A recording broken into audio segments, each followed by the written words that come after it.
Back, it's still Breakfast Daily on the TV. Thank you so much for staying with us. It is now time for the Hello Mr. President segment of the show. It's a segment that's dedicated solely to you and issues you're facing within your communities.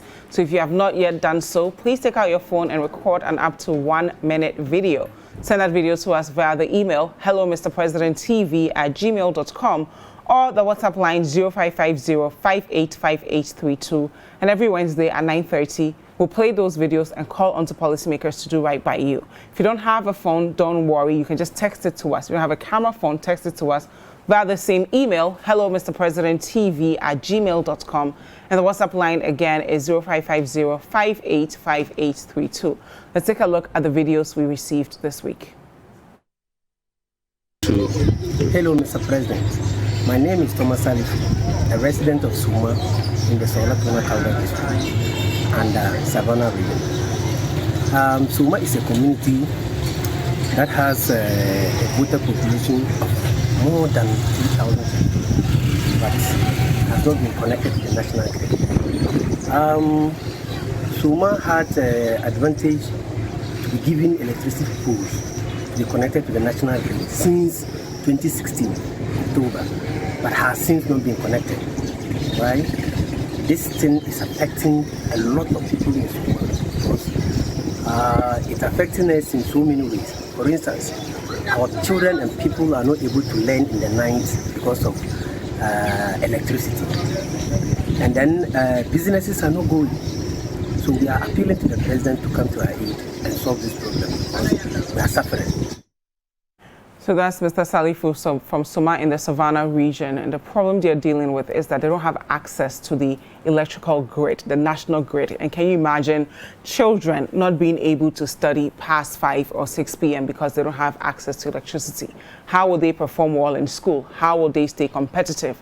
Somebody who's a tailor or a seamstress has to work on a project for a client. Let's say they have a wedding coming up. They can't work because there's no access to electricity. The general productivity of the people there obviously will not be improved because of access to electricity.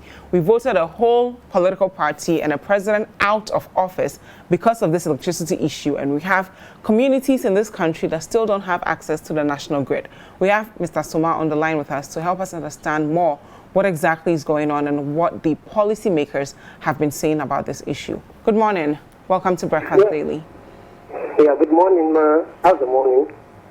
Thank you so much for being with us. Can you tell us a bit more about the problem that you're dealing with?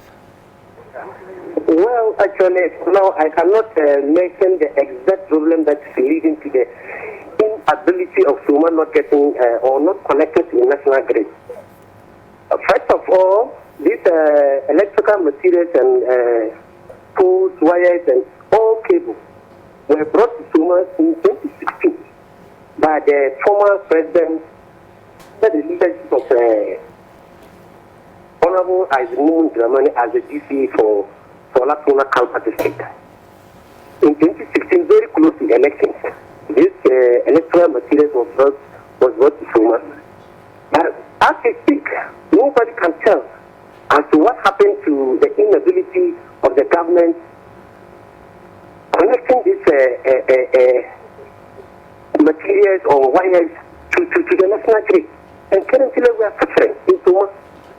People, children cannot learn. And all businesses that are meant for electricity cannot go on. Soma is currently wailing so hard, asking the government to come to our aid so that we can also be connected to the national grid. How long have you had this problem? Since 2016, October, we hope to have gotten this license 2016. As I said earlier, the electrical materials were sent to us in 2016, October. It was very close to elections. Immediately after the elections and then NDC left power, the current government came and then refused or has abandoned that project. And currently, the materials are lying there. So it's about 5 days as we speak. So it's been 5 years since they brought the material. Have you ever been connected to the national grid before 2016? Yeah, I can hear you. Were you connected to the national grid before 5 years ago? No, please. So you've never been connected. We've never been They connected bought at the all. material 5 years ago and they've not done anything about it. They haven't done anything at all. What You know what impact happened? does this have on your day-to-day activity? I can hear you. What impact does this have on your day-to-day activity, your ability to work, for children to do Yeah, their a homework? very great impact as I speak. Like I said earlier on, you know, today everything about education is ICT. And then currently our children, people in most primary schools and JHS, even the tertiary people, after vacation when they come home, they cannot learn. They cannot use their computers. They can't do anything at home. And currently, as I said, we are hard up and we are asking the government to come to our aid. It has a great impact, a very great impact to the people of Soma. What are the DCEs saying about this? The MCs and the DCs, do you hear any feedback from them on this issue? After several meetings with the DCE and then all stakeholders in Solar, I think everything proved futile. Nothing tangible seems to be given to us. Anytime we go there, we mobilize and go there, they tell us we should go. Government will work on it. We should go. They will come and work on it. And that ends it. That ends it. So please, your leaders are listening. Please let us know what you would want them to know about this issue and what they need to do to make life a bit better for you. Currently, we are asking our leaders and all stakeholders and philanthropists who are currently or who currently have the power and the zeal to do this electricity for us to kindly speed up things. Otherwise, the people of Soma are not just happy at all. We are just begging them. We are on our knees on behalf of the priests and elders of Soma and the youth. I stand to say that we are begging them to come and then help us solve this canker that is currently involved the whole Soma and then its environment. Thank you, Mr. Thomas Salifu, for being with us. We were hoping to get a hold of your DCE to ask him exactly why they've not solved this issue in 5 years for the people of Soma. Unfortunately, we couldn't get a hold of him, and it's really important that we talk about this because we all rely on electricity. We're talking about children being globally competitive when they go to school. Other children in other parts of the world can study from 10 a.m. to from 10 p.m. to 4 a.m. if they want to. They can get on their gadgets. If they're in school and they don't understand what the teacher is teaching them, they can go on YouTube and study and understand the subject. If you have a community in this country that for the past 5 years has not been connected to the national grid, how are these kids supposed to even get the right materials to study for their exams? How are they supposed to get ahead? People who needed to get things done. We live in a digital world. We live in a technology world. Our vice president is the king of digitalization in this country. So how is it that in a community, people don't have access to something as basic as electricity? We're not even talking about giving them computers. We're not talking about giving them books so that they can study. What they're saying is, if our kids need books, we can get them the books. If they need other materials, we can get it to them. What the nation needs to do is provide us electricity so we can be a bit more productive. If someone wants to start a bakery or something that relies heavily on electricity, they can get it. Already, businesses are at a disadvantage here because cost of electricity is so high that when we talk about after, they can't even compete. Then you find out that there's a community in this country where people don't even have access to electricity. We're not even talking about affordability of electricity. Access they don't have. And as you can see in that video, the materials were deposited 5 years ago. Politicians are aware of this, policymakers are aware of this. The DC has conveniently decided to not speak on it. And we are discussing it today because if it happens to one person, it happens to all of us. The productivity of the people in Soma directly ties into our development. If they are able to do the basic things that they need to do, we all benefit as a nation. We all contribute to growing the nation. When we say Ghana Beyond Aid, It's not rhetoric. It's looking at a Ghanaian all the way in Soma, being able to say that this person can achieve his dreams and be able to go on to start whatever business he wants to. This student can rise up from Soma and attend Ashesi University because he has water, he has electricity, he has the basic things every human being deserves to live a dignified life. That's what we mean. You can't say on the one hand that we're taking Ghana beyond aid, we are developing, and on the other hand, your citizenry don't have access to something as basic and essential as electricity. And when we call on to the policymakers to answer to this, and they conveniently decide to not answer our phone calls, that tells us the priority they place on the people of their community and their needs. Because as you hear from the resident there, they've tried their best for the past 5 years.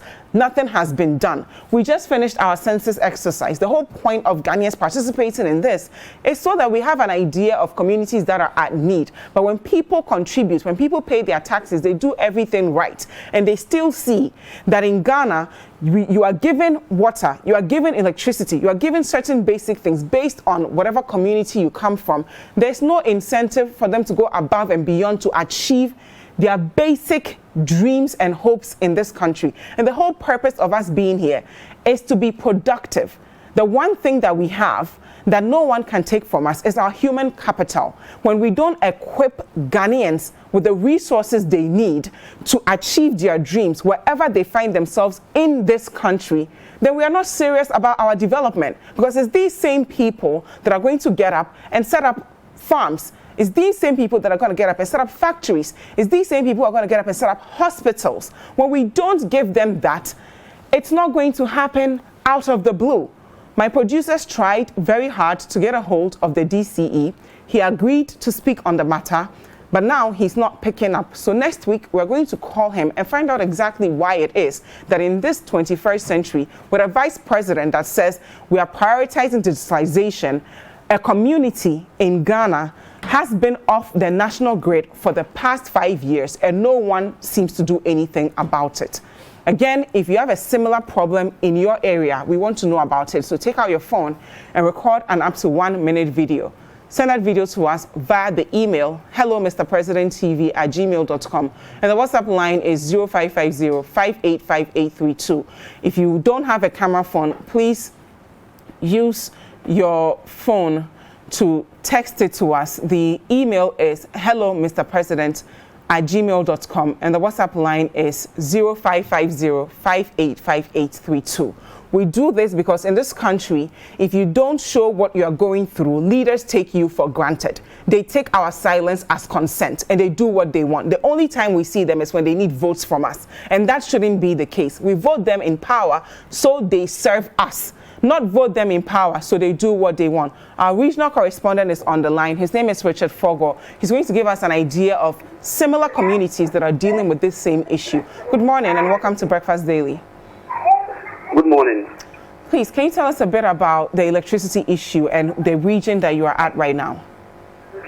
Okay, I'm in the Savannah region. The electricity issue is quite serious. As you know, Savannah region is one of the youngest regions that was just created a couple of years ago. Most of the communities are very rural, underdeveloped, and have been looking for electricity for a very long time. Unfortunately, most of these communities have not yet been connected. If you look across the region, as you recall, a couple of months ago, I was in the Bonnet district where I went to a community called Kwampe and others, that you'll see that these areas have electricity, the wiring is done, some of the communities have been metered, and some of them did as far back as the before regime that these contracts were awarded, wiring done in some cases, some houses have been metered, yet they have not been connected to the national grid. These communities every year mobilize themselves to weed around the electricity poles because they feel like if the poles get bent, then they might never get electricity again. But they've been doing this every year, and they are not getting electricity. So you go to some of them, they've abandoned the protection of these electricity poles, and they are falling off. So it is very serious and frustrating for some of these community members. Now, Soma, as you saw, as the young man reported, you go there. This is the contract that was awarded in the latter part of the John Mahama administration. Poles were sent to the community. The poles are still lying there. 5 years on, 6 years on, no work is being done about them, and this they find that very, very frustrating. Richard, just give us an idea of the number of people in this community. So Soma is quite big. If you, I don't know the exact numbers, but if you look at the voter population and so on, we are talking about people in the neighborhood of what is our children and the adults. We are looking at people in the neighborhood of about 5,000 plus in Soma alone. And briefly, how transformational would it be if they had access to electricity? It will be very transformational. If you see that as we are speaking, the people of Soma are not even aware we are talking about them. They would have been watching television to know that issues about them are being discussed.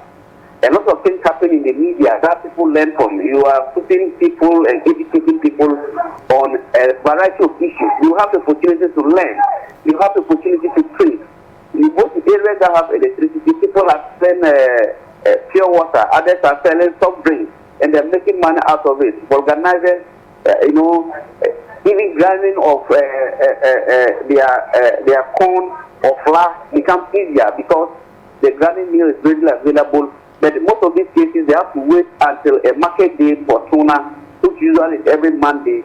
Then you see these women carry corn from their community to tuna to grind and go back. And they have to carry so much because they have to grind so much to be able to last for at least a week. And that is very disturbing. You go to the health facility. People and the nurses working there, the teachers who are teaching in the communities, they don't want to stay because there's no electricity. So they stay in Soma and they go. When you ask them why, there's no electricity. They can't even charge their phone to communicate with their families and friends anywhere. Thank you. So, Richard, we've unfortunately run out of time, but we'll bring you back next week to talk about this issue because there's no excuse why a community of over 5,000 people should not have electricity in this day and age. Thank you very much for being with us.